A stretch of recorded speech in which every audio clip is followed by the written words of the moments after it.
check 1, 2, 3, 4. How's that sound up there? Good.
Test 1, 2, 3, 4, 1, 2, 1, 2. Thank you.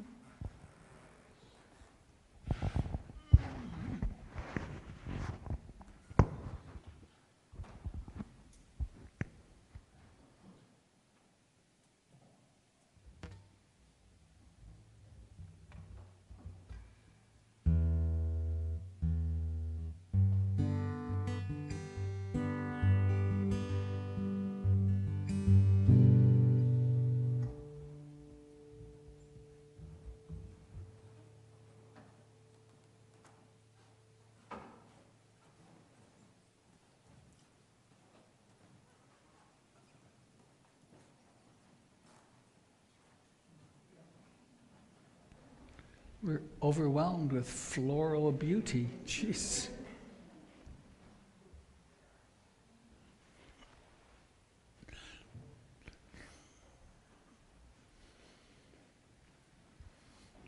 Let's put one up with the Buddha. Yeah.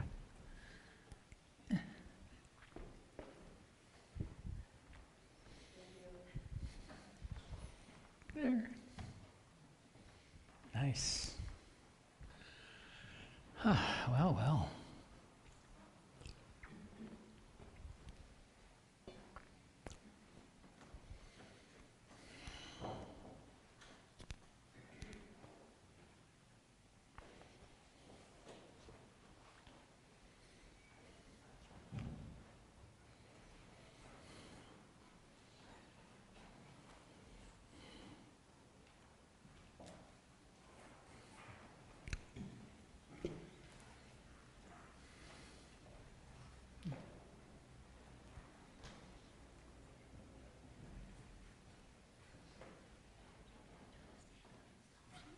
Mm-hmm. The chat, yeah, the three refuge, yeah, thanks.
Well, good morning. Here we are. Good to be here. Anybody here for the first time today? 1, 2, 3, 4, 5. Wow. Well, welcome. I hope it's a good fit. Hope it's useful to you, what we do here.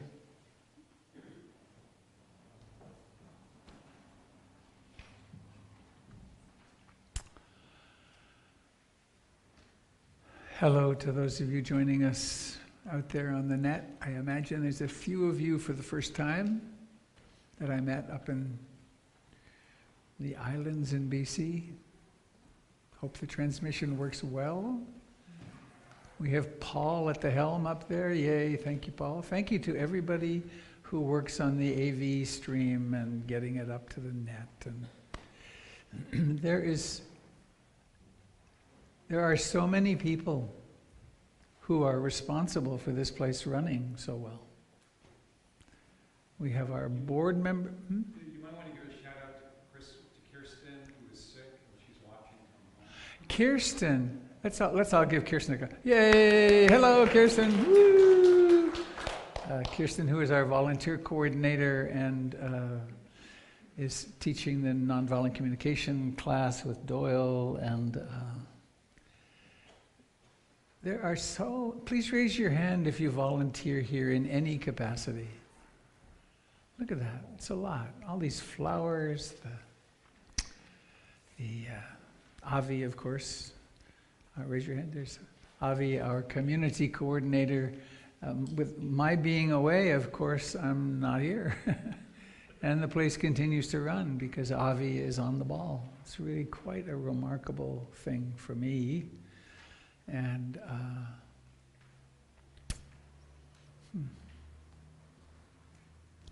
I would go around and start naming people, but then I would forget someone and then I'd make a mess. So I'm just going to say thank you.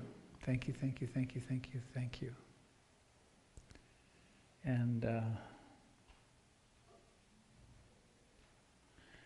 I just taught a retreat, 5-day retreat in Canada, 30 people.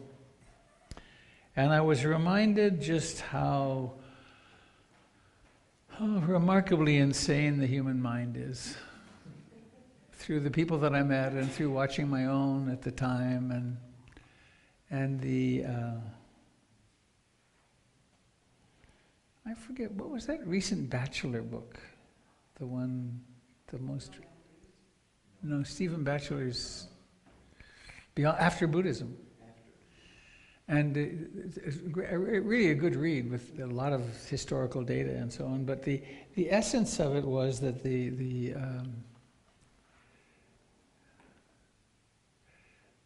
whole thrust of the practice is to come to a relationship with the human mind such that we have a choice over what impulses we act upon and which ones we robotically act out.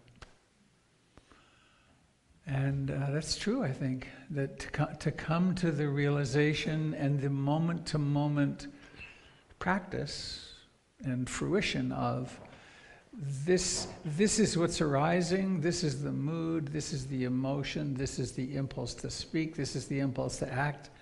Do I have to take this seriously or not? And inside this particular living process, for convenience, if I take the feelings and moods and opinions that are arising spontaneously as the truth, I'm in deep doo-doo. In fact, on day 2 of the retreat, and it's not uncommon, around sometime day 2 or so, I woke up with quite a remarkable doubt attack. It's like, who am I to teach this? You gotta be kidding. All these people have come from thousands of miles away to sit and practice the Dharma. It's a good thing there's the practice because I don't know anything. And then it used to be that thought would come up and then I'd have a terrible morning. It's like, oh no, what can I buy? But in this instance, it was 70% opaque, maybe 80%. But I was able to go and teach and discover, oh right, that's just the mind. It has its opinions and some complex comes out of the unconscious, but I don't have to identify with that because it's just what's being presented. That's a huge thing, a huge change. So with that all said, let's chant together this ancient, beautiful thing, the refuge in the Buddha Dharma Sangha. And how might that be helpful? The world is in complete and utter flux. Have you noticed? It's really unstable. And one's health, one's relationships, the political world, the physical world, the economic world, it's all so in constant change. Where can we possibly lean? And since the time of the Buddha, there's been these refuges. I take refuge in the Buddha, in not so much the historical Buddha person, that would be kind of idolatry, but in that in you, in me, which is the Buddha, which is that which is awake. And that's pretty weird. Imagine, tune in on it for a second. You're conscious right now, aren't you? Right? How are you doing that? I have no idea myself. But something's awake and aware. It could be aware if you, let's say, take your hand and move it like this for a moment, and be aware of it moving to the right and the left. How do you do that? That's not a bad place to take refuge, in that which knows. And then, what do we notice when we're awake? Seeing, hearing, smelling, tasting, touching, and all the phenomena in mind. The Dharma, the way things are. And then Sangha is the community of practice, and particularly the descending community of our forebears who have practiced this and actually become more loving and kind, which I think is the goal. So I invite you to join in this little chant if you want.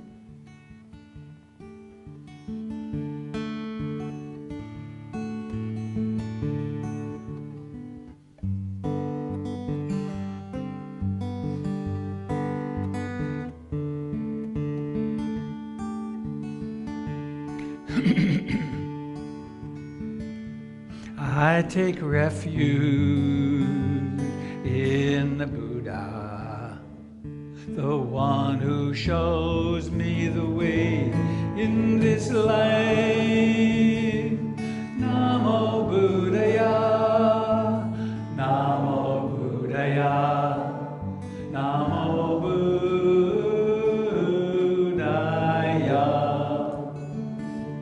I take refuge in the Dharma, the way of understanding and love.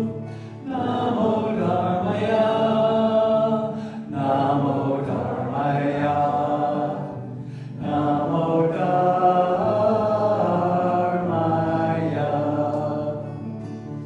I take refuge in the Sangha, the community of mindful harmony. Namo Sanghaya, Namo Sanghaya, Namo Sanghaya. From the top, I take refuge in the Buddha, the one who shows me the way in this life. Namo Buddhaya, Namo Buddhaya, Namo Buddhaya. I take refuge in the Dharma, the way of understanding and love.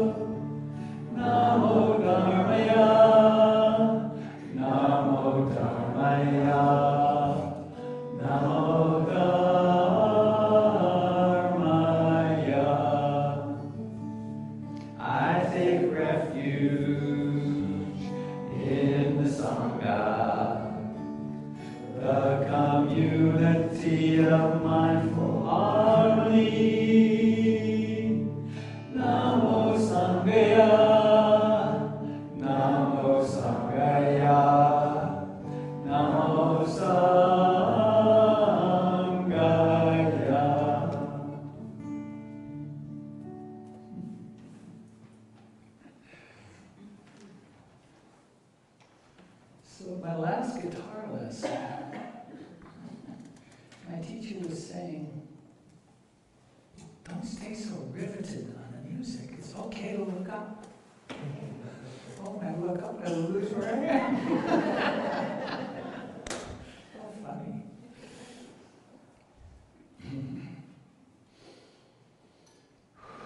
It's a good thing it doesn't have to be perfect, doesn't it? Huh? I look back at the music. Yeah. So, here we sit. Here we are, warts and all, doing what human beings have done now for a long time, 2,500, 2,600 years. Stopping, landing, bringing awareness into the present moment. And the teaching can be summed up so simply: try to live in the present moment.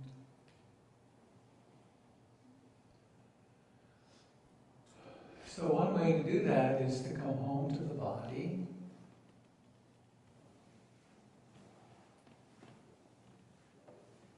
It's alive. It is life.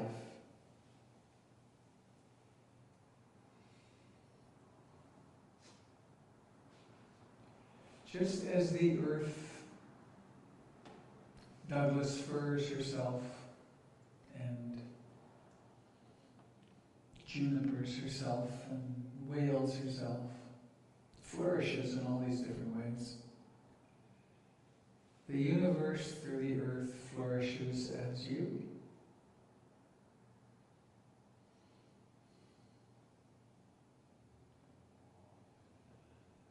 So any sense of not belonging, any sense of alienation, comes from the mind, because the reality is we are completely, utterly, intimately interwoven with all of life. And every breath points that out. I breathe in, I'm part of the world, I am the world, breathing in. I breathe out.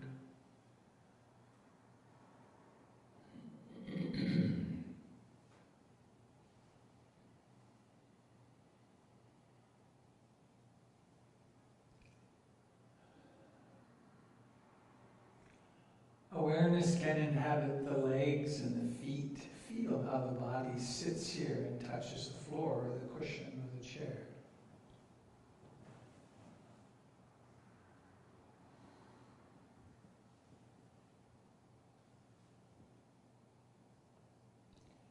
Notice the life tingling, pulsing, vibrating in your hands.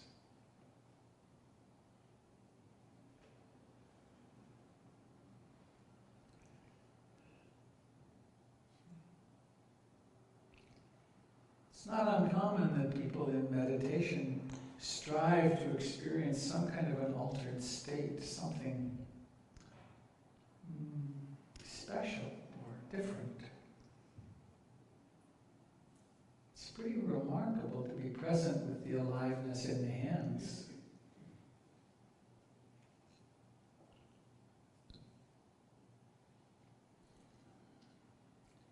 And with awareness and attention, focus,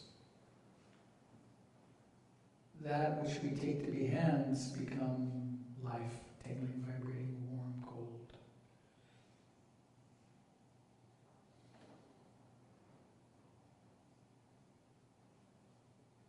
The same is true with the face.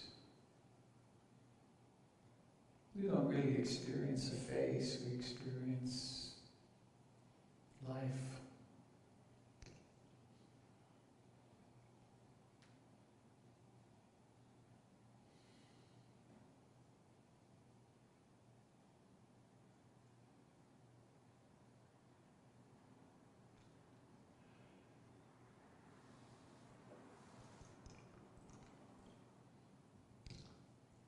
At the ear door, we experience sounds, including this intermittent voice.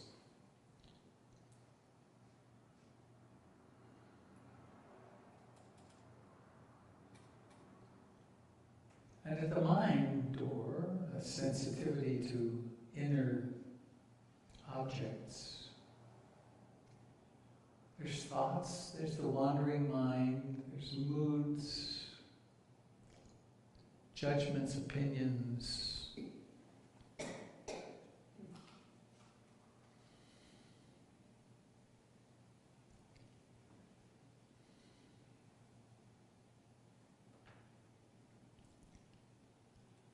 So one strategy that we use to help this, to co-create this awakening process,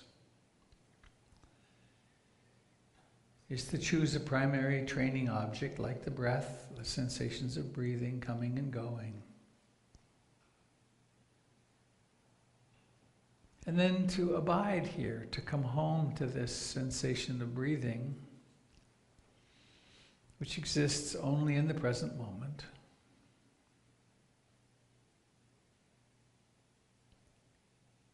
And then we'll notice when the mind is doing something else.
With attention, we can notice that the breath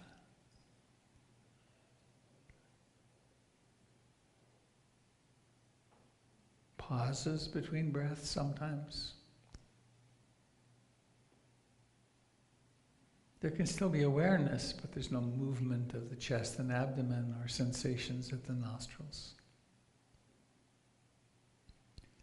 And then all by itself, the next breath begins.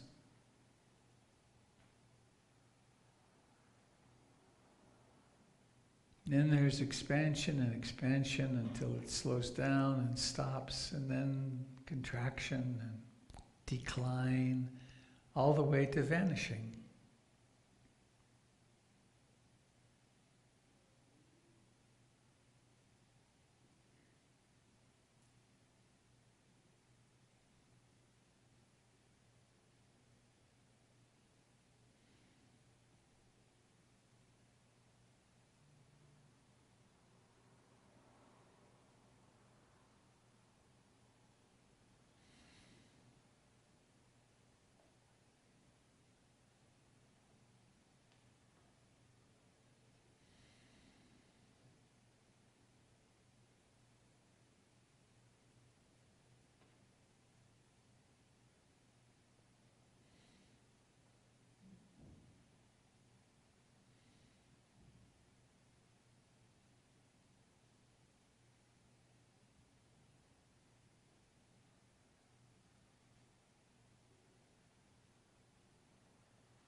You may discover that the mind wanders sometimes for long periods of time, unobserved.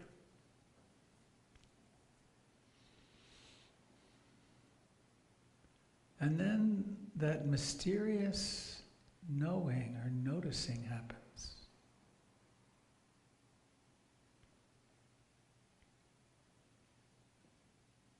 Inexplicably, it just springs into being. And then it seems as if, or it is as if, one can make a choice what to do next. And we can choose, I'll go back to my training object, I'll go back to the breath. Self-criticism at that moment, or at any moment, but it doesn't help. Analysis isn't needed. Justification isn't needed. A theory about why the mind wandered isn't helpful. It's just awake now, returning. Returning very kindly, gently to rest, to abide.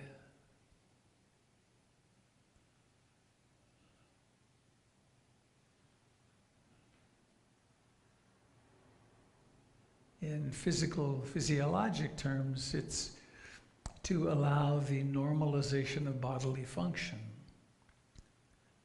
Blood pressure normalizes, blood sugar changes to normalize. Thousands of functions move in the direction of health simply by abiding gently, non-violently in the present. Taking the stress out of the system.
This practice is not so much about controlling the mind as it is about allowing awareness to illuminate what's happening.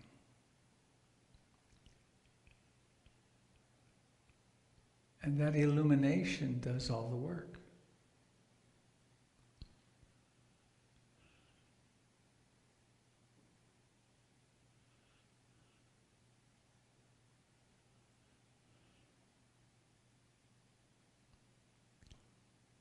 You can notice it very easily.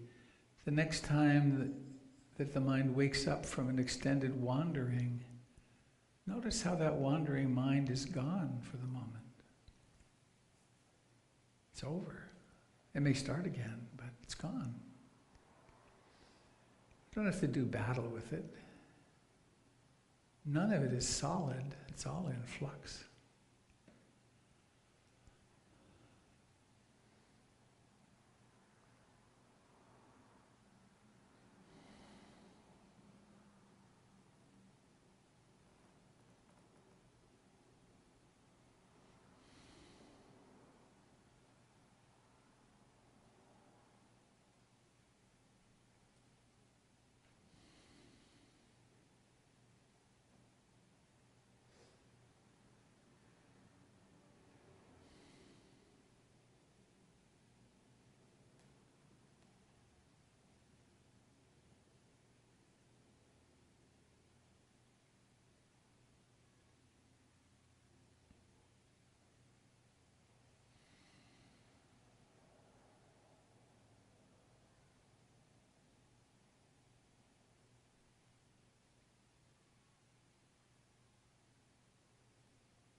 You may well notice how sometimes the mind gets all wrapped up in itself, in some story, some painful often circle of emotion, storytelling, and physiologic arousal, and then more story and anxiety and so on.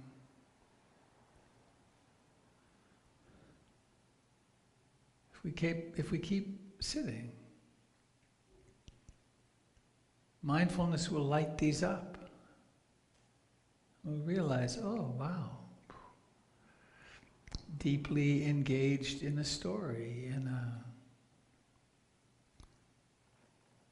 a planning or a rebuttal or something.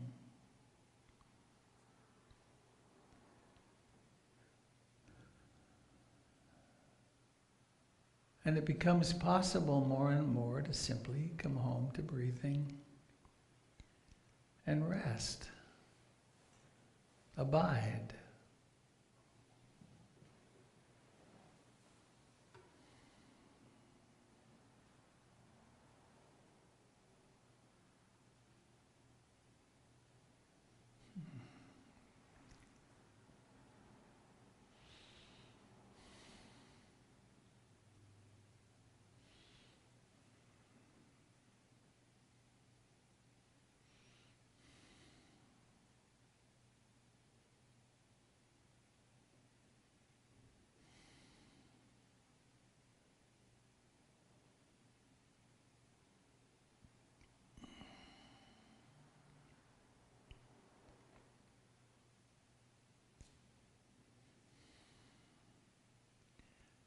Please now take a moment to notice your whole body.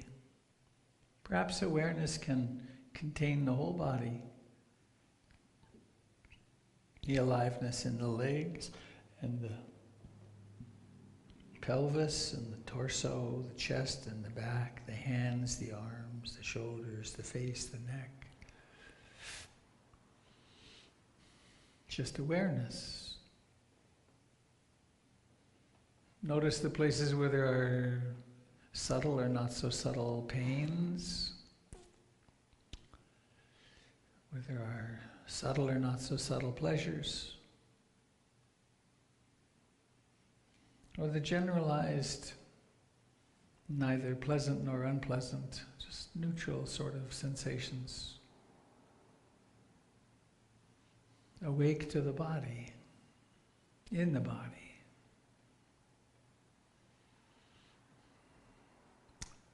And please now bring awareness into the region of your body that you would call your eyes. Maybe let your eyes move around in there for a moment. It's so beautifully lubricated, you can appreciate that. And then being aware of the intention, that which is required before movement happens. And then intending, letting this intention to open your eyes happen, let it operationalize. And then you're seeing. Then there is seeing, more accurately. Seeing. Seeing. Objects appear.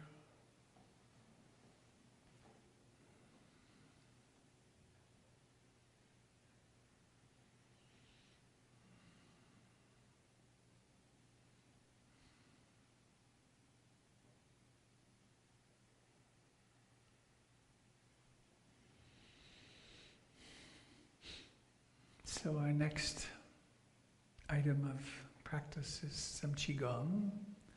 But before we get there, I want to do a little practice with you that I do on retreat all the time, but I forget. So I'm going to get up, and I'm going to help a couple of you up, maybe 3. And then I invite you, each of you, to help up 3 more people. And we'll all be up in a few moments. But notice, can you let yourself be assisted a little bit?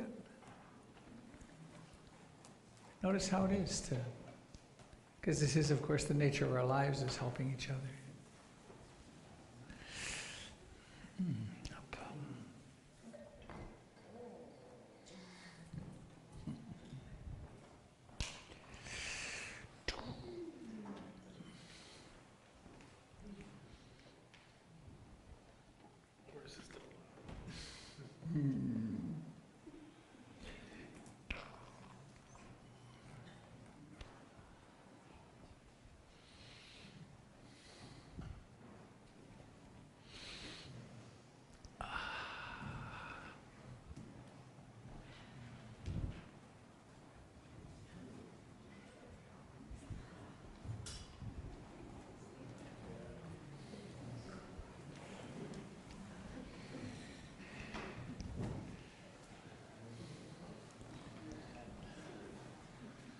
All right, I'm giving the controls to Jim.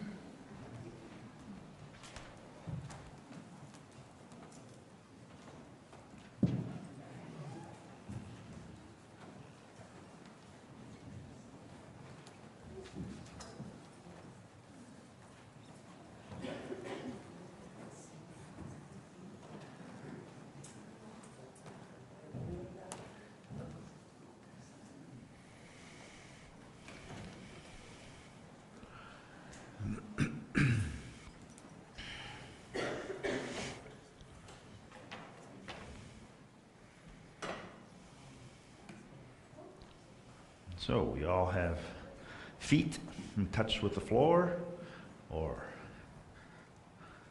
we all have breath moving in, moving out. We turn.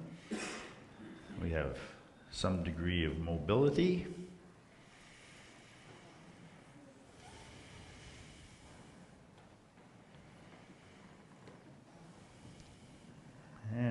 grateful heart for having the ability to be here and practice.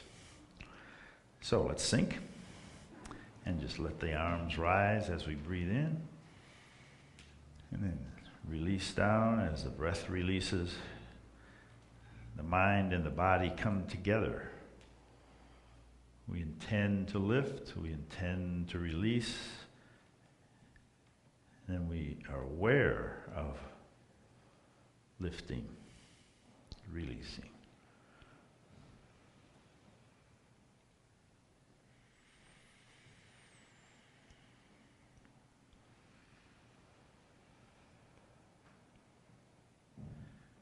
This time intending to lift and open.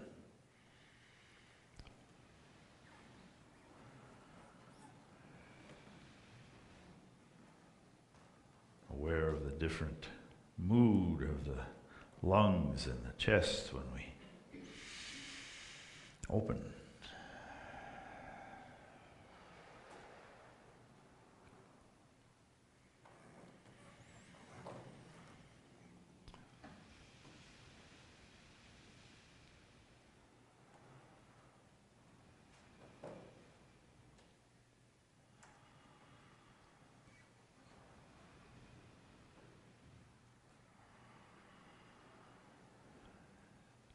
And then lifting overhead, the mood may change again when we start painting a rainbow.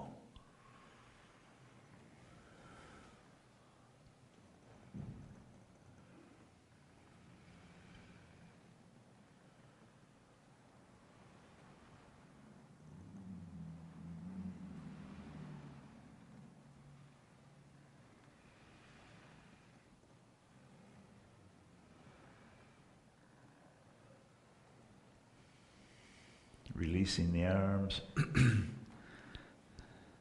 recently saw a Qigong demonstration where the teacher opened her hands, and talked about the tiger's jaw, the space between the index finger and the thumbs, and just making it a little more, just a millimeter more. Even though your hands are relaxed down, the tiger's jaw is open to experience. It's aware. We're going to turn our hands and cross them, come up the center, and separate clouds, but we still have that subtle tension. It's not stressful. It's just an openness between the space between the index fingers and the thumbs.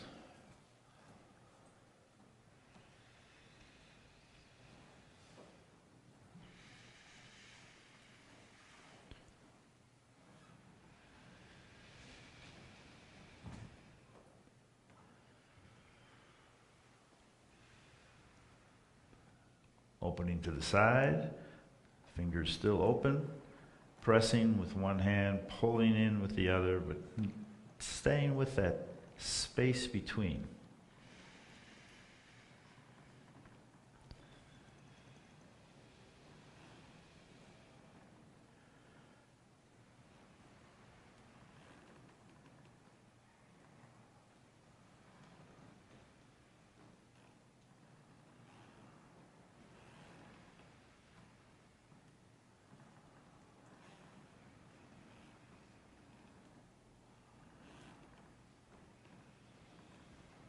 Drawing both hands back, we rotate the shoulders as best we can, keeping that space between.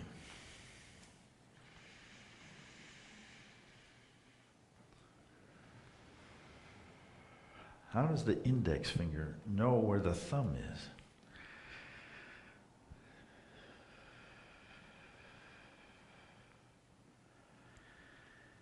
It not only knows where the thumb is, but it works at keeping the same interval. It's a miracle. Shifting the weight.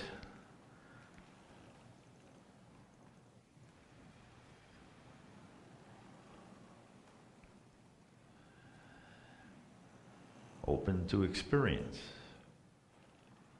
Like the tiger's jaw.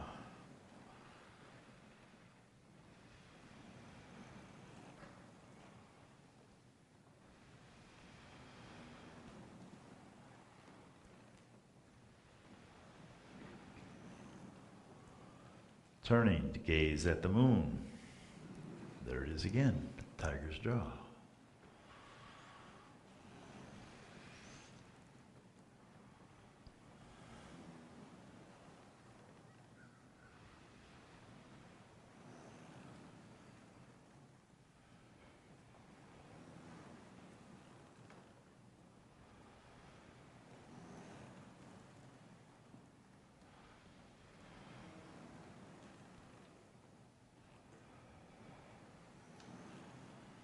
Pressing across,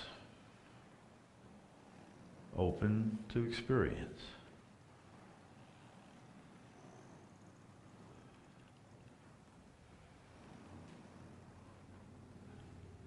Openness doesn't cost anything.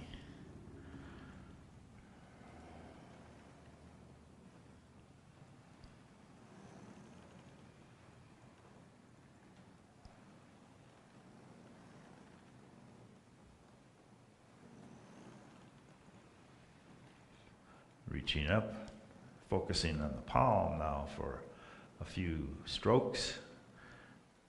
Clouds drift across the sky with a shadow below, and we feel the weight shift into one leg and the sweeping movement wiping out the heartache.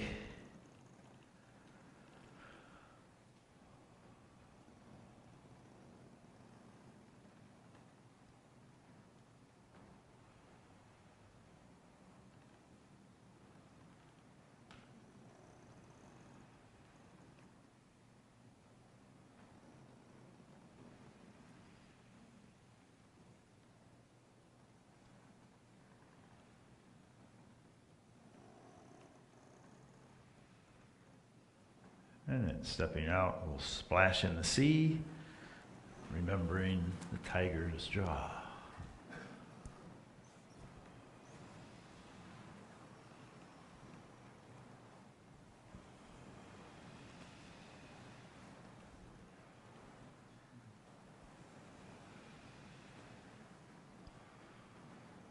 Riding the waves.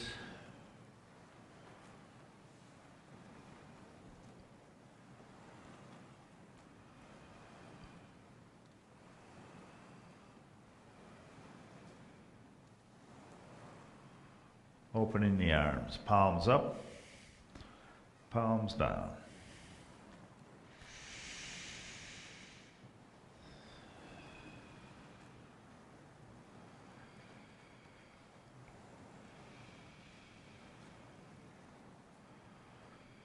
And back to the center. It's almost like we're forgetting what it feels like to be contracted.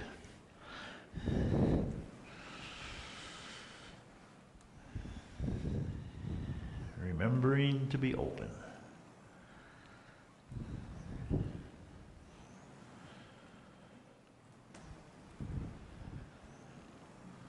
Riding the waves.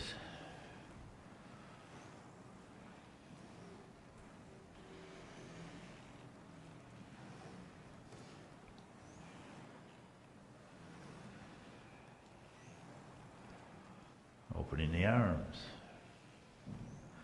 Turning the palms.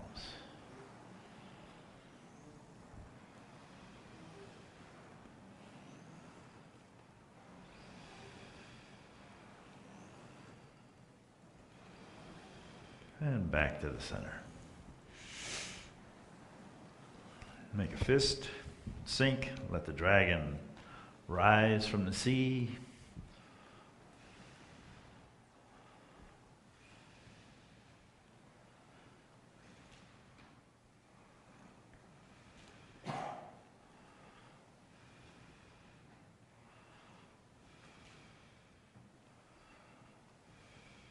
Opening the wings and up on the toes, we'll soar with the cranes.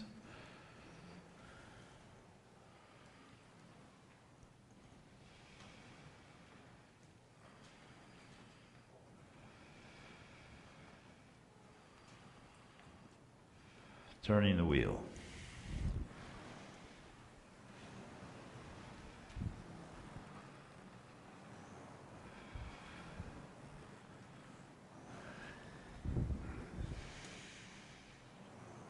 Changing direction.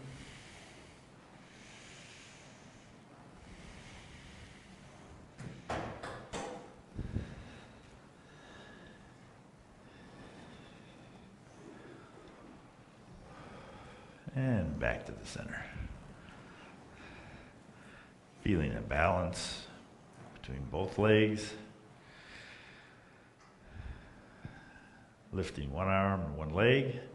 Bouncing the ball. Noticing how the body rebalances and rebalances.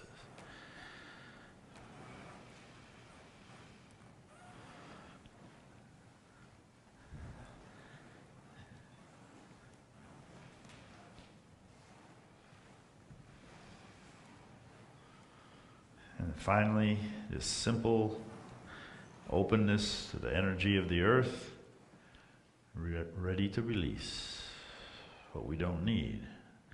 Renewing, releasing. Renewing, releasing. And once more.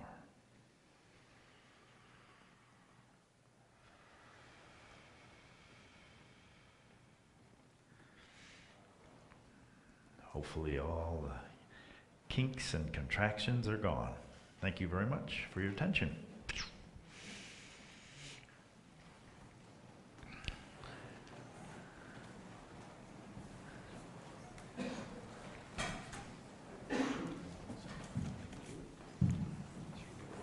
this goes on.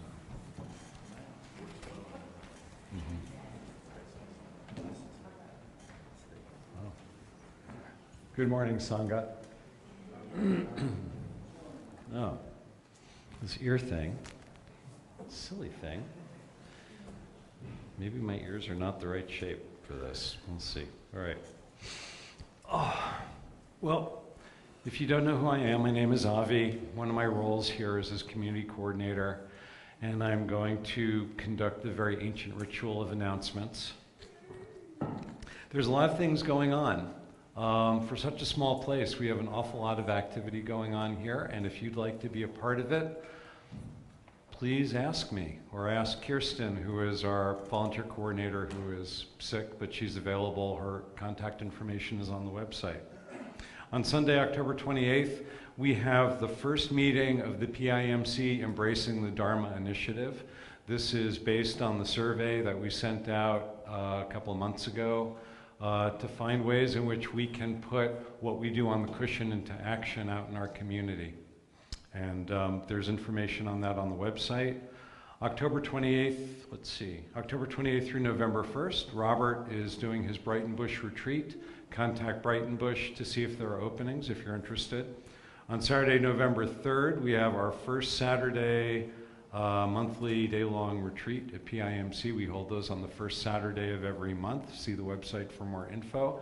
On Sunday, November 4th, we have our monthly PIMC mindfulness orientation session with Robert at 9 o'clock if you want to find out more about the view of this place and how it works.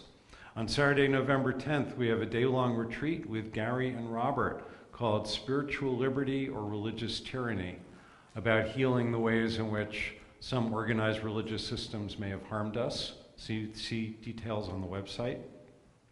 On Sunday, November 11th, we have the second Sunday PIMC potluck.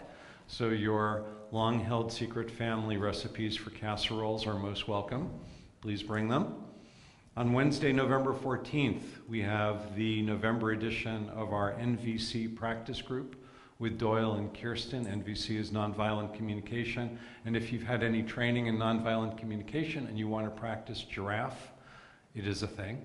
If you know nonviolent communication, then that would be the thing for you. On Saturday, November 17th, we have our next edition of the Buddhist Movie Night at PIMC. The movie that we'll be screening is Amongst White Clouds, 6:30 p.m. on that Saturday. Details are on the website. And on Saturday, November 17th, we'll have Jim's next half-day Qigong retreat at PIMC from 10 a.m. to 2 p.m. If you like what he did for 10 minutes, you'll love what he does for 4 hours. We have 2 volunteer needs. that you might want to think about. The first is, now that we're heading into fall and winter, and maintenance of our beautiful landscaping is not such a big deal, not till spring. Anyone who feels a real calling to lead our landscaping beautification would really be welcome. If you feel called to do that, to spend the time doing that, please contact me or Kirsten. We also need 2 people to do housekeeping to help keep this place clean and welcoming for all of us who come here every week. If you feel called to do that, please let me know. Bobby? Yes? We're also still taking camera volunteers too. We are also still taking camera volunteers. If you'd like to help with the live stream, if you're not aware of it, every Sunday what we do here is live streamed out to people who cannot be here for whatever reason. And we have a crew that does that. It doesn't do itself. So if you're interested in that, please contact me or Kirsten. There are a number of ways to engage with this community at a deeper level, as Robert was saying. If you'd like to volunteer and get to know people better, because really doing all the stuff and all the tasks is really just an excuse for us to get to know one another better. And I would imagine every single person in this room is worth getting to know. So please see me or Kirsten if you're interested in that. We have other sits during the week. This is the big kahuna, this is the big one, but if you like something also a bit more intimate, we have sits that range in size from 5 to about 20 people. Information is on the website. We also have spiritual friends groups that operate out in the community in their own time frame, people in neighborhoods who get together to talk about the Dharma or to read books together or to do practice together. Details on that are on the website. We also have our Transitions project. The treasure chest there is for your smaller household items that we can take to the Transitions project in Northwest Portland that helps the homeless get back on track with their lives. We've been supporting them for a long time, and it's a really beautiful, beautiful cause, and they do beautiful work. And finally, we do Dharma consults here. If you are having an issue that shows up in your practice and you'd like to talk to an experienced practitioner about it, our Teachers Council would be happy to help you with that. Just call me, I can set something up for you. If you are looking for a quick on-ramp to developing your own your own daily practice, if you've never done that before, then also contact me, and I'd be happy to have a teacher sit down with you for about 30 minutes, either in person, by video chat, or on the phone, and they can help you get started. I hope you all have a really beautiful day. Blessings to you all.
Did you speak about Donna?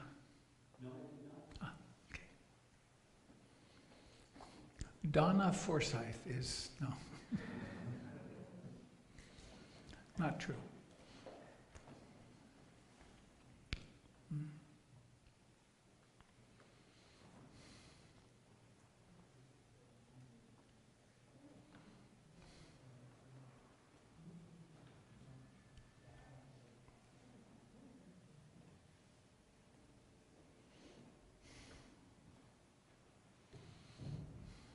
I was listening to the radio on my way over.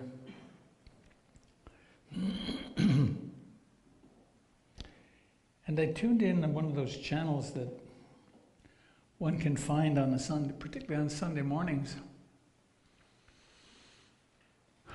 which are inspirational to many people. And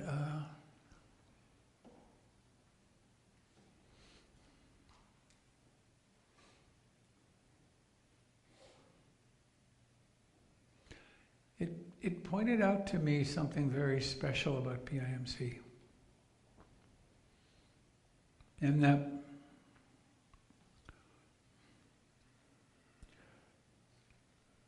what we do here is to empower individuals, me, you,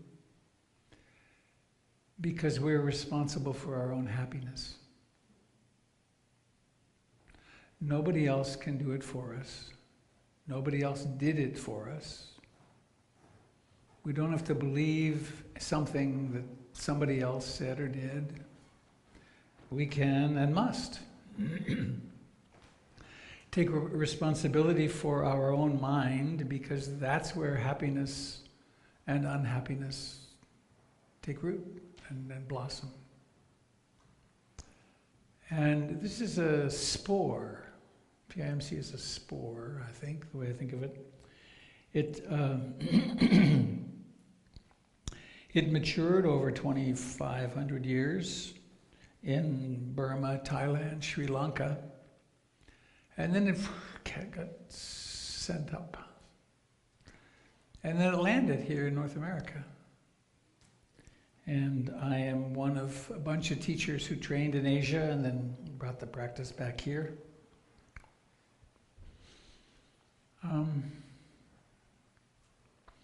And it is revolutionizing the culture, which Buddhism does every time it enters a culture. In fact, Arnold Toynbee, a historian, British historian, said back in the 50s or 60s that, he didn't say this, but I think it's true, if there are historians in another 50 to 100 years, if we're still here as a species, they will say that the great event of the 20th century was the coming of Buddhism to the West. That the encounter of this technology of consciousness meeting the technology of matter, which we've done a lot of things with here in the West, put the two of those together and everything changes. Buddhism went into China, and 200 years later it had transformed the culture. And I don't know if you've noticed, but mindfulness is everywhere. Right? There's mindfulness this, mindfulness that. A lot of it has nothing to do with mindfulness, interestingly enough, but it's a great way to market things now.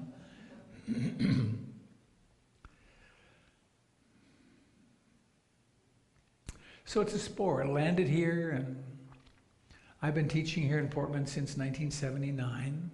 It's been the development of this community over that time. And back in 2004, which is a long time ago now, amazingly enough, we bought the center. That was a big deal. Boy, oh boy. And so it's still here, and it's growing. Well, the list of things that are happening, I heard you do the list. And so one of my tasks occasionally is to ask for your financial support.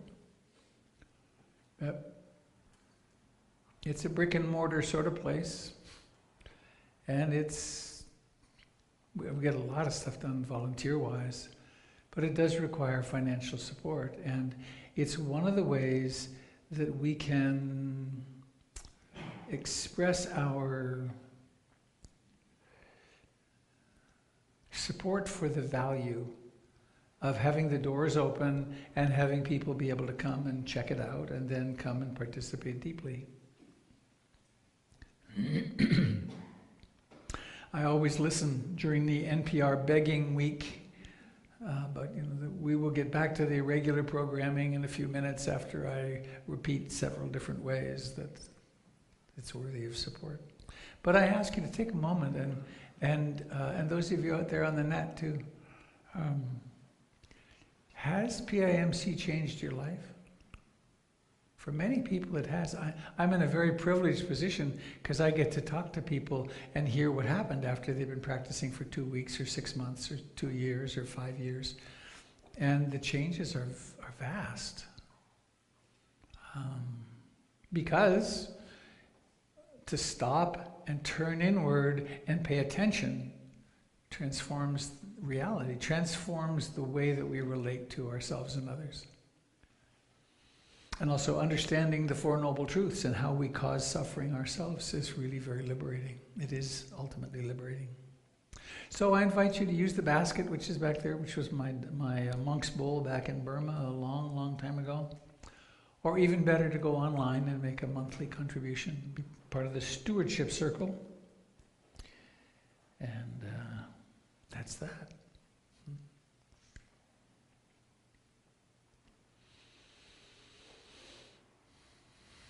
Oh, I guess one other thing. Regardless of whether you contribute to PIMC or not, the practice of generosity is one, in terms of spiritual life, is one leg of a three-legged stool. One is training the mind, mindfulness practice and concentration and so on. The other is moral and ethical behavior, because if we're not behaving well with each other, then our lives are in uproar. And then the third is generosity. And so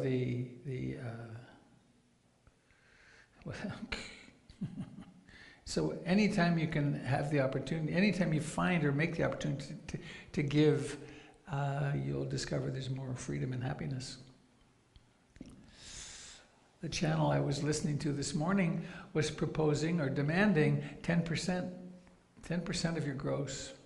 That's typical tithe. That's, those mega churches you see here and there around the city, they arise because people are pretty much compelled to give 10% of their gross. So we'll settle for 7. Maybe 6.5.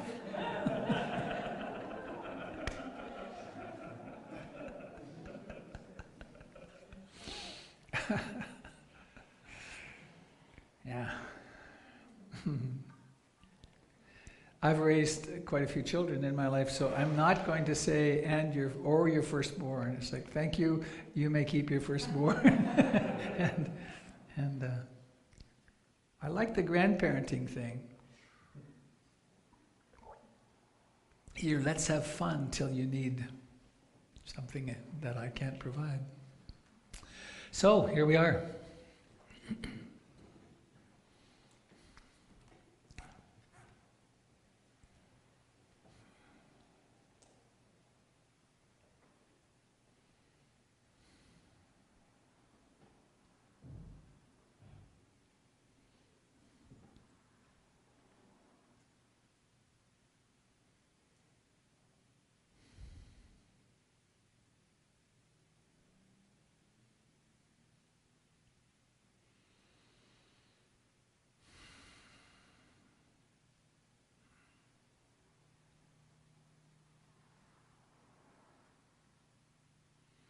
I wonder what I can say today that would be useful to you.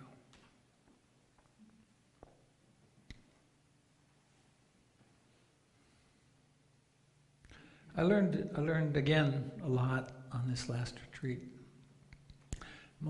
A piece of it I shared at the very beginning, that the fact that we can train this consciousness to be more awake, and that with that we can observe the arising of the tumult of karma, of vipaka, actually, the resultants of karma. That when we're going through life, there's this, the world is barraging us with stimulation, and then it's setting off internal phenomena, and then the internal phenomena are coming. And there's all this impulse to act. And to act on the basis of our theories of what will make us happy, or so on, what fits our values. And to develop this capacity of pausing, literally pausing, or maybe of meditating such that we experience more time between mind moments. That there just is more time.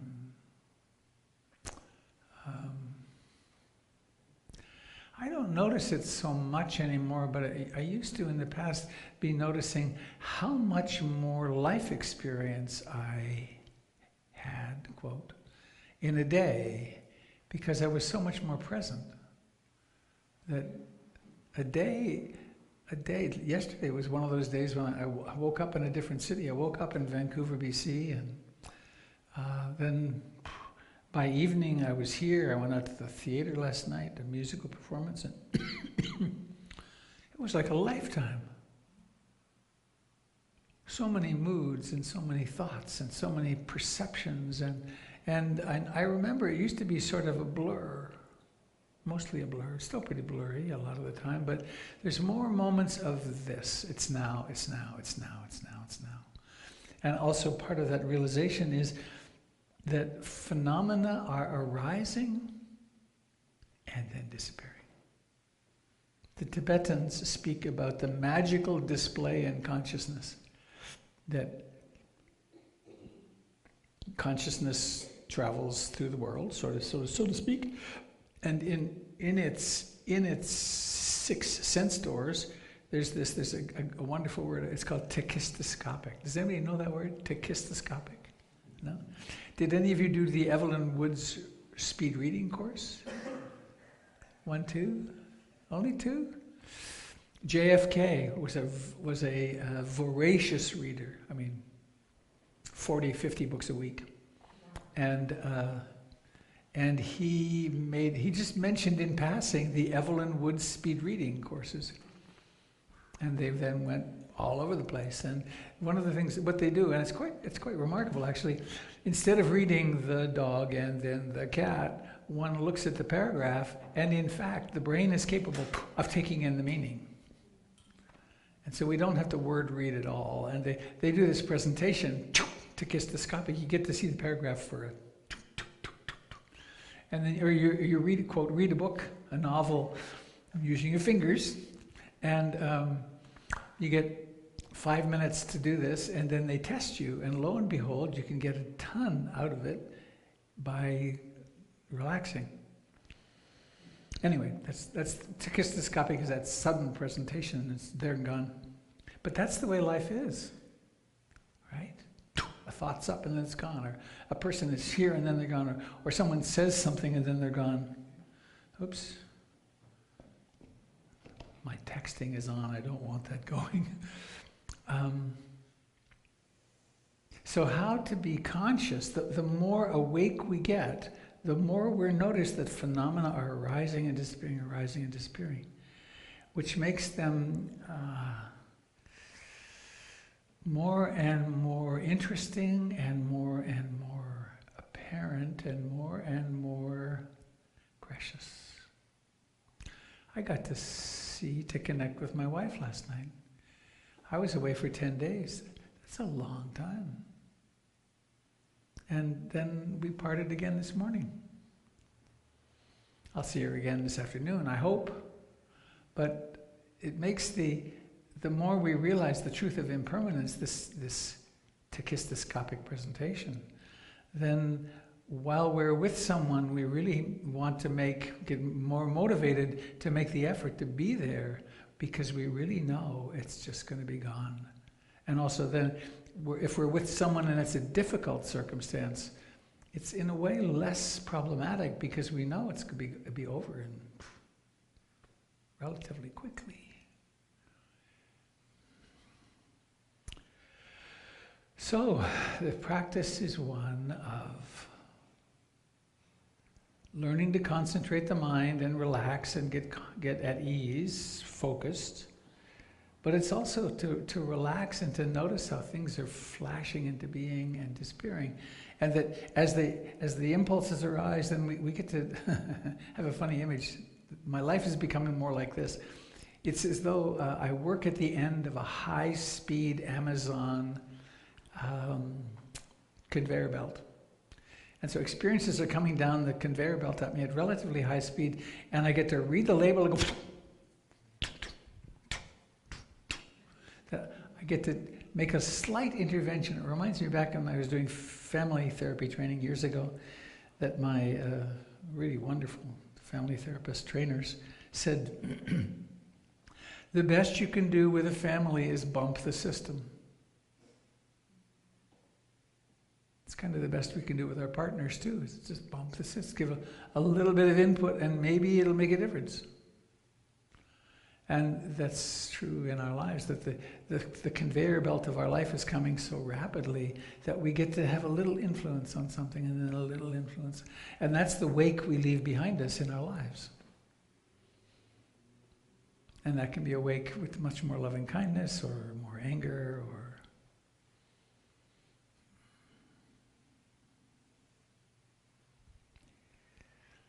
so I want to ask if you have questions or a response to this. What is it you need to know about that I might know something about, or I might help formulate a conversation about? How's your practice going? Are you sitting every day? If not, why not start?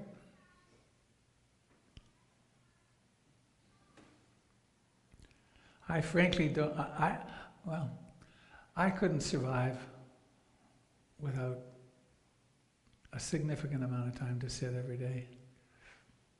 Because the neurotic structure, the neurotic mind, the moods, it's just, it's like it kind of just builds and builds. And to some degree I'm capable of letting it go, but then it's so useful to just stop. Waiting for my plane yesterday, I had maybe half an hour or so. It was so great to just stop and watch. And to put away the phone, and there's always stuff to do, there's endless stuff to do, but to have that habit of, one of the things I emphasized on my retreat in Canada was plopping. When nothing's happening, plop. Drop into your body, feel your legs, feel your torso, feel your hands. Resting. So, any question or sharing, comment, guide me, please.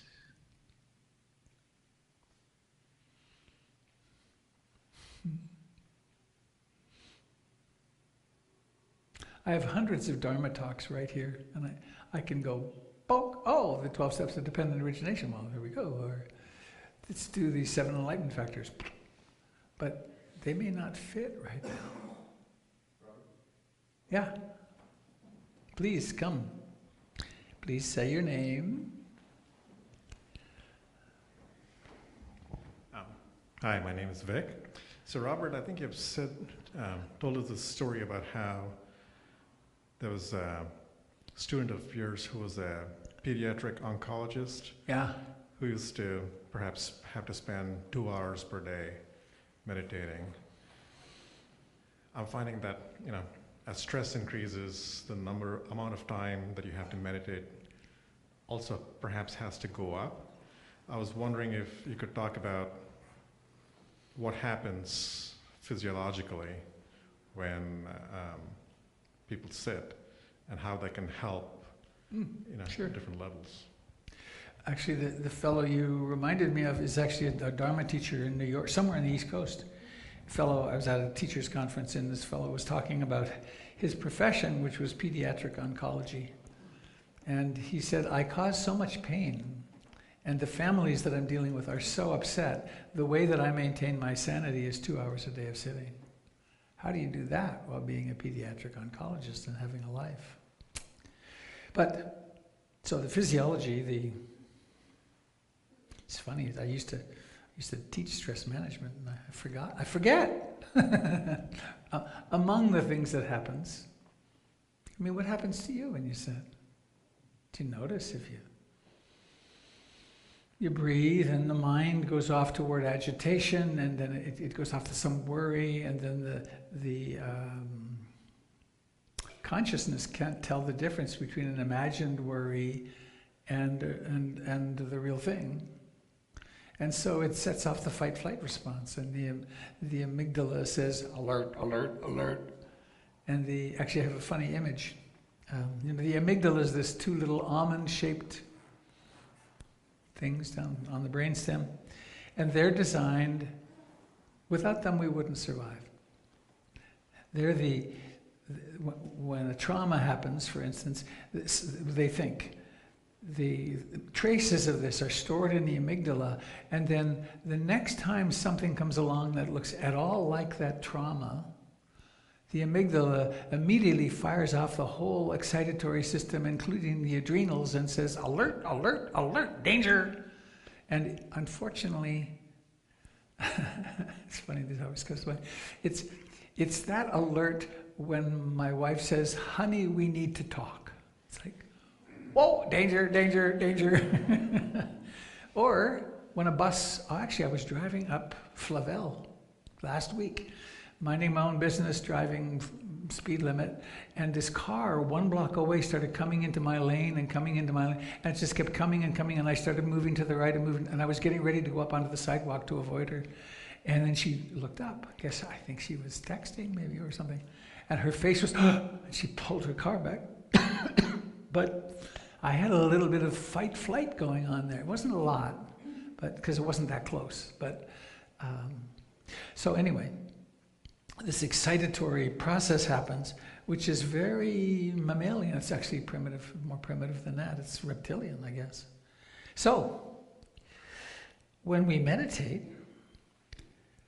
somehow or another, we learn to calm the whole system down. We learn to, when there's more and more mind moments, like in that, I saw her coming, and I was very aware of beginning to take evasive action. So there was much more, effectively, there was much more time because there was so much awareness. So what they've demonstrated is that we can learn to calm the system down and actually affect the fight-flight response. And we can decondition over time events that were very traumatic. And there's also therapeutic models we have to do that. And I guess there's one other image, it's classic Buddhist teaching. If I were to take this cup of water and put a heaping tablespoon of salt in it, it would be very salty. True? If I took that same tablespoon of salt and put it into a lammet, it would disappear. So if every day, preferably in the morning, but if every day you go to your meditation spot and you move completely out of stress into great ease,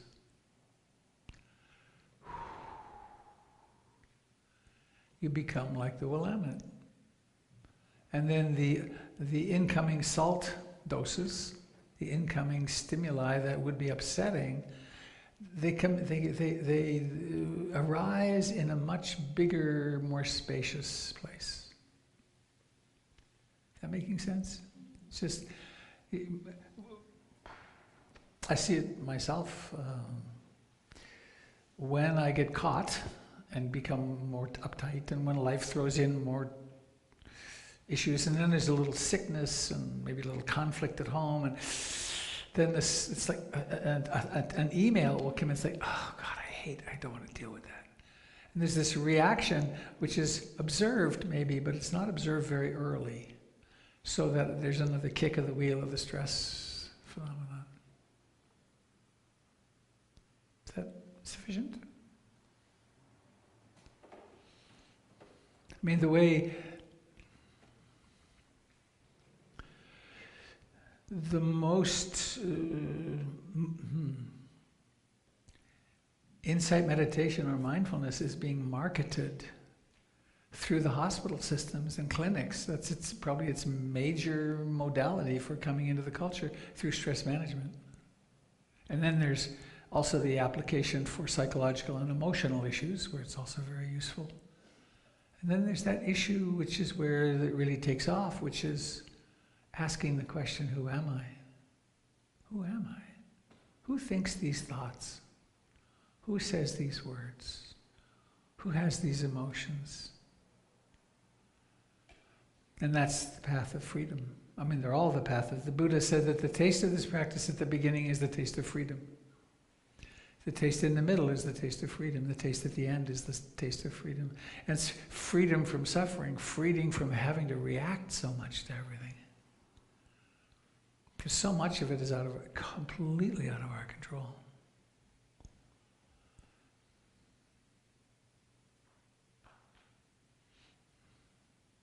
How many of you are familiar with the Four Noble Truths?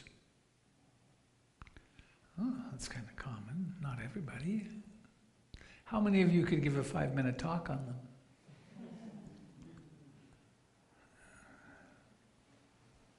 You want to do it? No. You. Okay. Maybe I'll do that. It might be very helpful. That applique, the sewing thing back there on the wall, is an image of when the first talk the Buddha gave, his first Dharma talk. And those are his 5 friends at the front. He'd been practicing with them, and then he almost starved. He was trying to get free by not indulging his sense doors. Like, if I just never give in to my desires, maybe I won't be attached to them. And he got so sick, he almost drowned. He went into the river and almost couldn't get out. And he thought, maybe this isn't working. Slightly out of balance. And then he got nursed back to health by a young woman named Sujata. It's a colorful image. The story is a mythology. She milked 100 cows, and then she took milk of those 100 cows and then fed it to, I think it's 7 cows. How she did that, I don't know. And then she took the milk of these 7 cows and fed it to 1 cow, and then the milk of that cow was what she made her bowl of rice milk out of. So I think it has to do with enter the feminine and the milk of human kindness. So anyway, he gets nursed back to health. And he sits under the Bodhi tree. He has his awakening experience. And then his friends have abandoned him because he's gone back to the world. And after he understands what he's experienced, he says, who could I teach? And he remembers them. And then he has a few days' walk. It's quite a ways from Bodh Gaya, where his awakening was, to the deer park where they were. And then he went there. And as he approached them, they scorned him. There he is. There's that Siddhartha guy. He's gone back to the worldly life, consorting with women. And but he had a kind of look about him. He was pretty at ease. And so they finally made a spot for him to sit, and then they listened.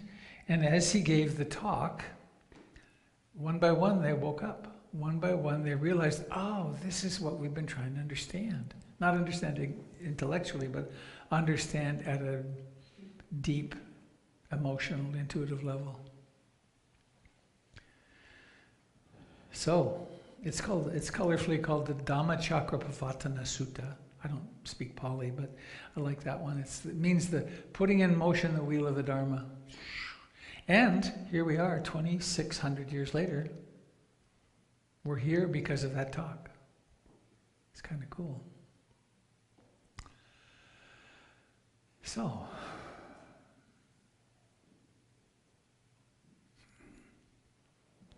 thanks for doing that, Paul. Have you noticed that you're suffering? Have you noticed how hard life is? It really is.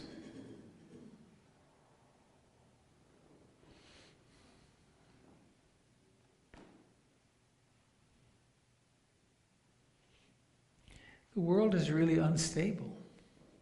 And looks like some really unstable energies, destabilizing energies are arising around the world. And it's frightening. On top of that,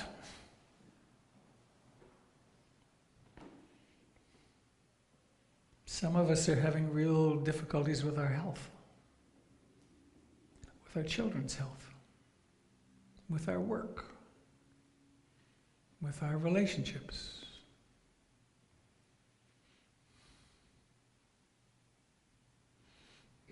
Some of us know people or are related to people who are descending into dementia. Some of us are caregiving for somebody who's descending into something really difficult.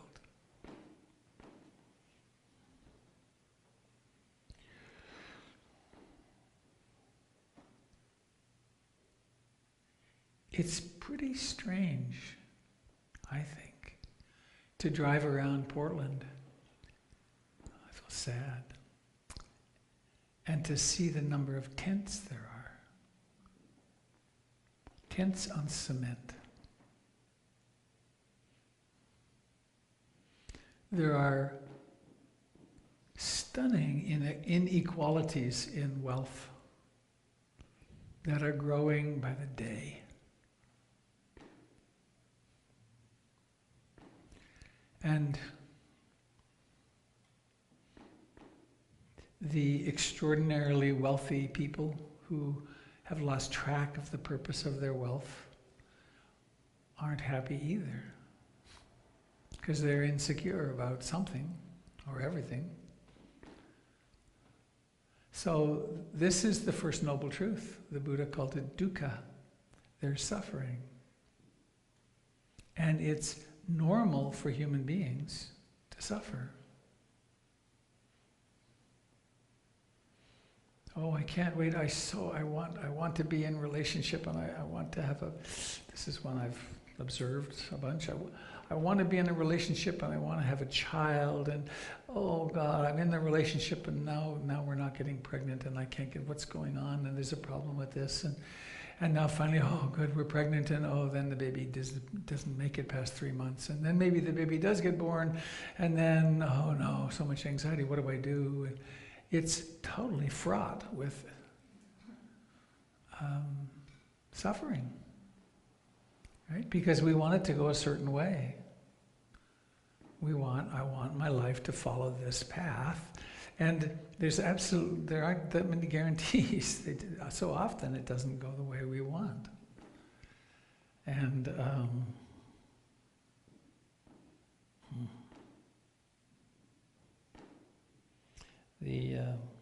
my first wife, the mother of my children, and I decided we wanted to have a baby, and first month, bam, she was pregnant. And then at 12 weeks, she got German measles, rubella. Her mother had a rubella baby who died at 10 weeks, I think. And the incidence of severe difficulties is way up in the high 90%. So we decided to end that pregnancy. And by the time we did it, it was 5 months. And so there was this horrific experience with a saline injection of the baby and then her giving birth. That sucked. For me, and for her, it was horrendous. And then it took 18 months or 2 years to get pregnant again. Every month, the catastrophe. And that child is now 36 years old and then parent. But and this is not unusual, what happened for us. This is pretty, if you have a miscarriage or lose a baby, all of a sudden so many people come out of the woodwork, women usually. And oh yeah, I had that. I met a woman once who had 12 miscarriages. So, the Buddha said, there's suffering. Have you noticed? And we have lots of fantasies. Well, if we just had the right president, there wouldn't be suffering. Now, the current president is enhancing the suffering, maybe geometrically, but any president, they're suffering. Any political system, they're suffering. Because the suffering arises from the Buddha's list: birth, sickness, old age, decay, death. Some of those you have only once. Birth, sickness, old age, decay, death. And then there's these 4 large categories. Having experiences you don't want to have. Not having experiences you do want to have. Being with people you don't want to be with. Not being with the person or people you want to be with. Have any of those today? Did you have coffee this morning, like I did? Why? Because I wanted to alter my state. Because the state I was in was kind of groggy and dull and not very pleasant. So, small example. During the meditation today, did you encounter any mental phenomena that you didn't like? Was it more restless or agitated, or was there more desire, or was there more aversion, or sleepy dullness, or doubt, or was there some emotion you didn't want? Or on the other hand, I remember the last time I was here, I got so blissed out, I want that, I want that, I want that. On and on and on, right?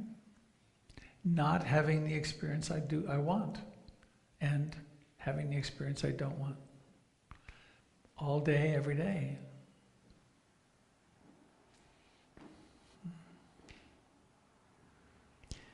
Right, you're going to meet your spouse or partner or friend, and you're looking forward to a really nice time, and then you get stuck in traffic, or they get stuck in traffic, or you meet, and the first hit is they're in a crappy mood.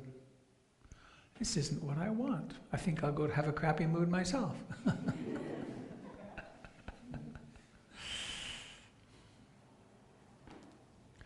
Or your phone vibrates and you look and it's something happening with one of your beloveds that is really sad or difficult or challenging, or you're being called to the ER.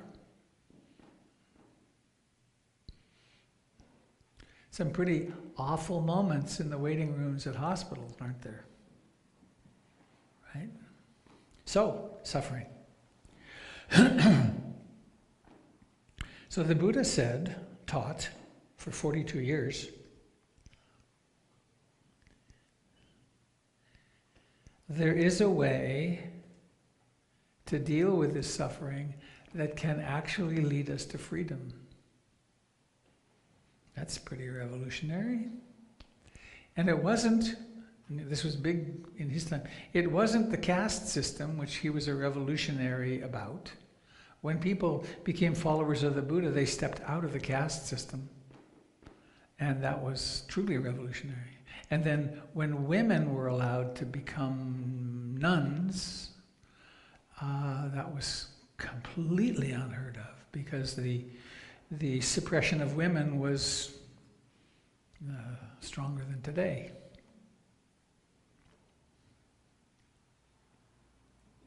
So,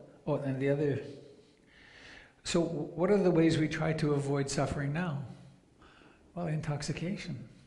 Whenever I talk about this, I think of the 2 rows of wine bottles in every store, every grocery store. And then between here and my home, I bicycle past 5 pot shops. That's just on one traverse. How they're all staying afloat, I don't know. Canada just legalized pot 3 days ago, but there's only one place in the country you can legally buy it. They've totally blown the trend, the implementation. There's one place in British Columbia you can buy it, which is 400 miles from Vancouver. Not that you can't buy it everywhere anyway, but, or the promise of modernity is, if you have enough pleasant sights, sounds, smells, tastes, touches, and mental phenomena, you'll be happy.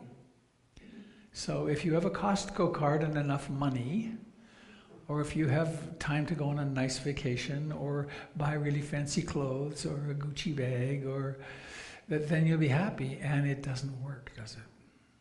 It just, frankly, doesn't work. But that's the popular belief. That, and also to avoid suffering, to avoid pain of all kinds as best we can.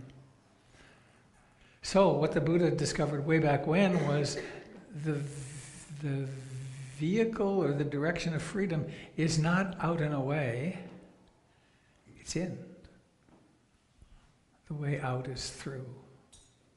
So how to do that? Well, it's tough. Can you bear your suffering? Can you stop avoiding it? Can I stop avoiding it?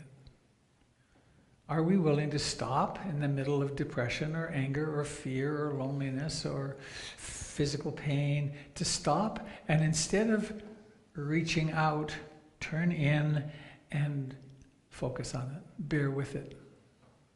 That's hard. You're sitting and you get restless. Oh, I want to get out of here. I can't stand this. And it can build and build and build, and then we get into anger, or we sit long enough to have a little physical pain, and it's, oh, I can't stand this pain. When's it going to... Or. So, it's a very unusual person, and I commend you, who is willing to say, I'm going to look at this. Well, there's another route, which had to do with the radio program I was listening to this morning, which has to do believe something, and then go into thinking about it, and then deny that you're hurting at all anyway, because I feel fine. It's the schizoid split belief model. So, is it true that you're suffering? And are you willing to face it, bit by bit? So the Buddha taught these four ennobling truths. The first is dukkha, and there's 3 stages of each one of these. The first is what's happening now in intellectual understanding. The second stage is the willingness to begin to turn toward it and say, and act, I'm feeling sad. I'm going to turn toward this sadness and open to it, not open to it and dive in and get lost, but I'm going to develop enough concentration and mindfulness and the other enlightenment factors. I'm going to embrace this and see what it feels like in the body, what the thoughts are, what the impulses are, and I'm just going to stay awake. And then the third insight level is it begins to inform our experience. And then we discover, for instance, with dukkha, this is my favorite English word, dukkha is ubiquitous. Dukkha is everywhere. It's the fabric. Dissatisfaction with what is,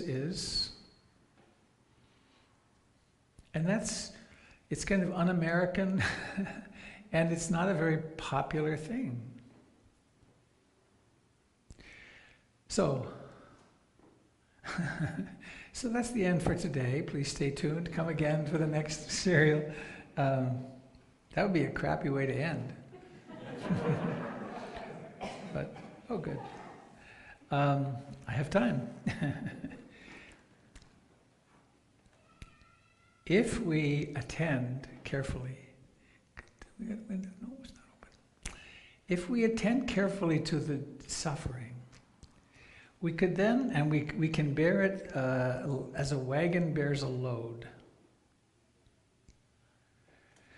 Then we can make an amazing next step, which is to ask ourselves, why am I suffering? What's the cause of the suffering? Is the suffering this pain in my back? Is the suffering this unpleasant mood? Is the suffering the bad news I just received about something? Is the suffering... Or, for taking physical pain is a really good example. Is this pain here? I'm scratching. Why? It's unpleasant. Something itchy, unpleasant, unconscious. Stop. Let's say my knee is hurting. It's a lot of people experience that on retreat or in life. My knee is hurting and I'm suffering. I don't like it. And if we start paying attention, we'll discover that there's a second noble truth, which the Buddha called thirst or tanha. And that's the tendency of the human mind to demand that something be different. I don't like it. I'm not sleeping well. I hate it. Or my partner is having a bad mood. I don't like it. Or you name it. And not only is there the pain, but there's a quality of the mind striking against it. And so there's three categories of thirst, of craving. The first is, I want pleasure. I want a pleasant experience right now. Or I don't want this unpleasant experience. Or the present is not okay. I'm going to become something new. I'm going to change my state and become something so that then I'll be happy. I'll be content. So it's disliking, pushing away, pulling towards, or moving into the future. So it takes a pretty stable mind to be willing to sit in the dukkha, the suffering, and to bear it, to not flinch, and then to shift into this new perspective, which is very curious. Why am I suffering?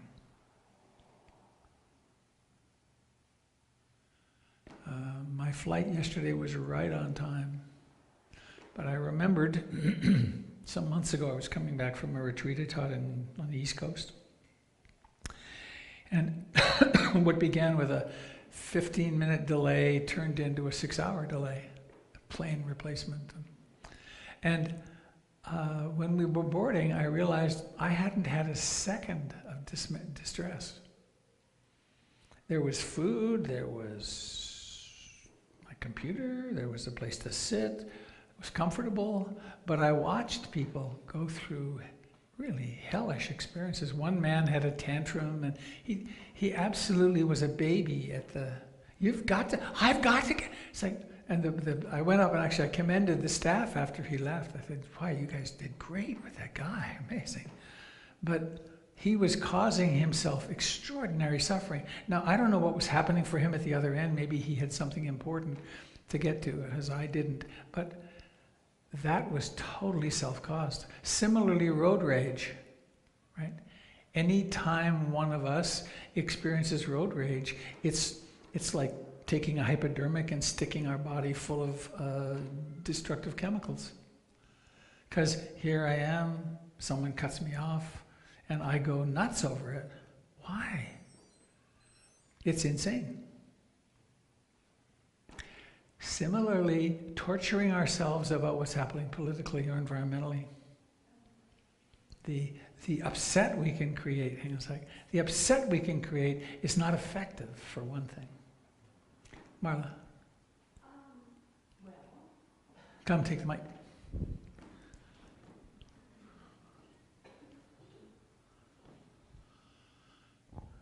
I also really appreciate wise action, which makes you feel good, keeping in mind, being mindful, and engaging in the world in a pleasant way. Canvassing, which I did yesterday, which is a little, you're meeting people you don't know, maybe uncomfortable, was a pleasant, wonderful experience. Canvassing for Kate Brown, which is who I am canvassing for, and meeting people and enjoying the beautiful weather and the picking up the leaves, and actually got positive feedback from the majority of the people, and the people that were voting for someone else, that's okay too. Send you good energy, that's fine. Thank you. I'd love to go there, but I'm going to continue on the thirst. Thirst, craving, is something we experience internally. And it's separate from the suffering. It is the suffering. It's the root of the suffering, and it's separate from the pain. Here's one of the things you hear often these days. Pain is inevitable. The suffering is optional. And that's something to see, is that really true? And what the Buddha discovered, being careful I don't run out of time here, there's dukkha, unsatisfactoriness, there's tanha, the craving, which results in the suffering, and then there's this interesting term that the Buddha called nirvana. And nirvana is not, it's not heaven, and it's not what we think. Nirvana is the best translation of it is quenching. If you take I've had this idea for years, maybe I'll finally do it, a large vat of water and a white hot iron ball on a metal post in a hand, and the camera's looking at it, and this white hot ball starts going down toward the water, and it hits the water, it gets to the water, and the water starts to boil, and then it hits it and goes out. Quenching. And quenching, in this instance, means accepting things as they are. So, I'm sick, lying in bed, in a lot of pain, and I can be, I hate it, I don't, or I can somehow or another, through the mystery of meditative consciousness, notice it and be with it and observe the impulses to freaking out and just go quiet, just go spacious. Or watch the freaking out and not add to that. This is a developable skill. Example, I had a student some years ago who's,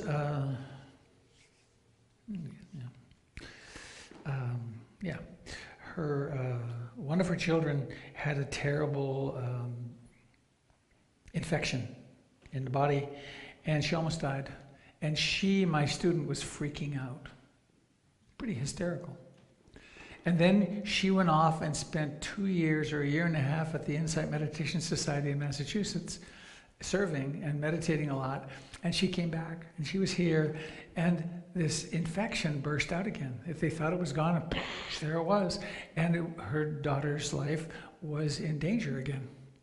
And she hadn't stopped caring, but she had lots of equanimity.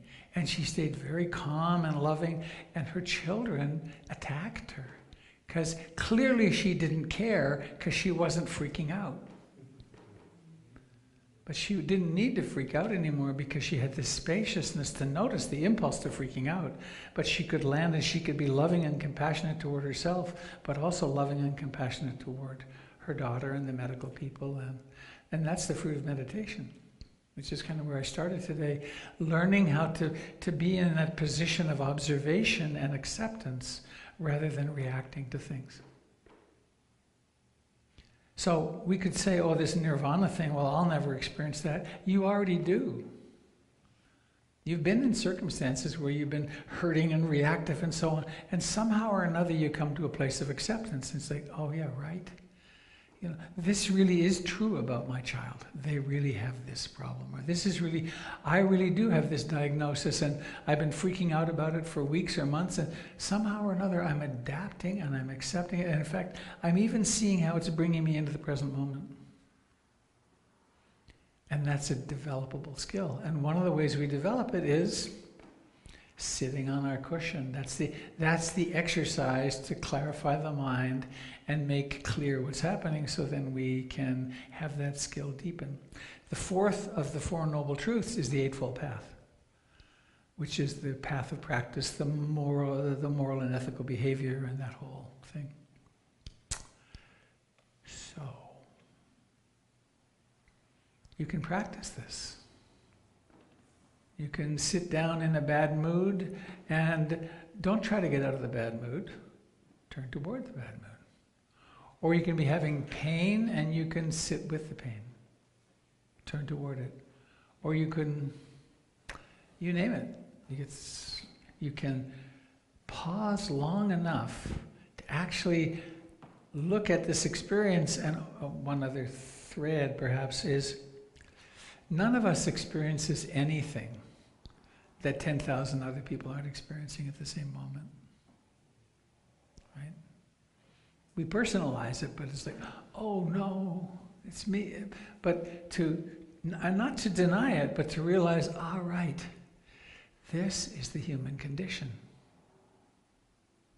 I mean, right now, phones are ringing all over the world. Your mother died, your child died, this happened, that. The baby was born. It's all the time. 150,000 people will die on the earth today, on an average day.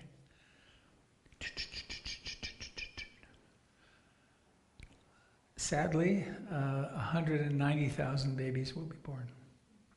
So our aggregate number is...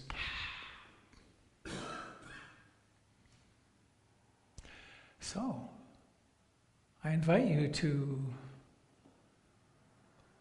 embrace the human condition, embrace the dukkha, and with practice to become much more loving of yourself and other people, and more patient and more compassionate, more effective. And I was just jumping to Marla's point for a second. Canvassing angry is the same problem. Canvassing lovingly brings love into the world. And it's a challenge. I admit, I look at some of the things, it's frightening to see the things that are happening politically here and in the world. But I guess in this case, the invitation to come next Sunday at 1 o'clock for our engaging the Dharma thing. We're beginning as a community. How is it that we, as a body, would like to act in terms of bringing love into the world, other than just through our practice, which is important, but with some engagement? And how we do that is it's hard to know. But that's why we're engaging the community to see, what does the community come up with? How do we want to act? One thing is vote, of course. Please vote. The ballots are coming. Very important time for that.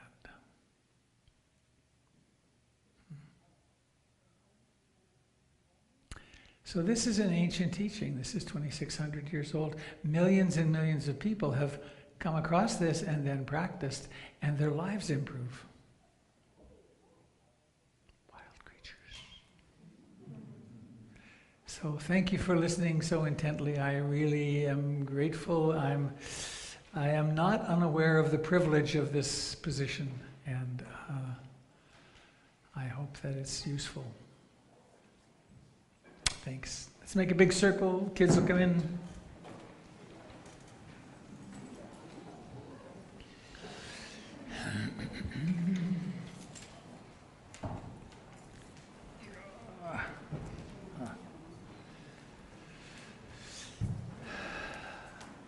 There are some goodies and coffee and such through that room, in that room over there. Would someone let the kids in? And please come and schmooze afterwards.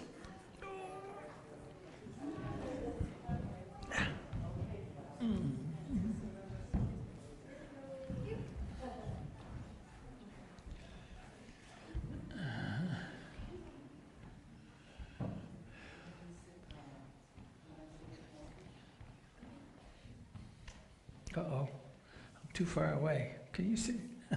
Moving's a pain. Can you?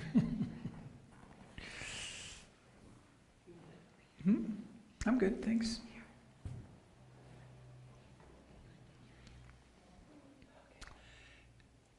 Hi. I feel shy too. Hi. Did you guys have fun today? Yes? Good. He's kind of fun to hang out with, isn't he? He is. I know. I know. So let's find a hand to hold.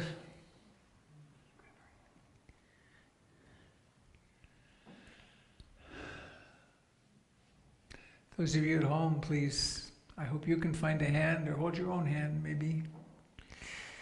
Give the hand on your right a little squeeze, and thanks for being here. Thanks for making the effort to be here and to face into your own suffering.